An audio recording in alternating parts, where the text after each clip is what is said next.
Ahojte.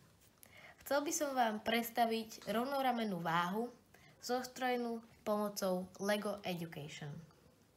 Váha pozostáva zo základne, na vrchole ktorej je otočný klbík, na ktorom je upevnené rameno a na každom konci ramena je uchytená miska.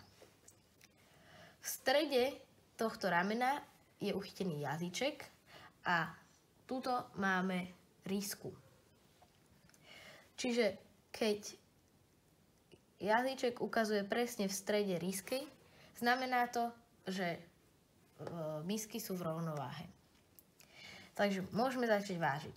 Ideme si odvážiť takéto koliesko. Na presnej váhe som si odvážil, že takéto závažie váži 2,5 gramu a takéto 0,5 gramu.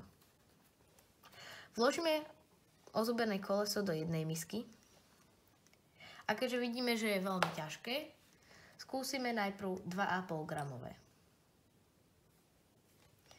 Je to trochu moc a tak skúsime najprv 1 gram, čo je málo. Pridáme ďalší 0,5 gram. Celkom dobre, tak ešte 0,5 gram. A sme v strede. To znamená, že toto koliesko váži 2 gramy. Ďakujem. Ahojte.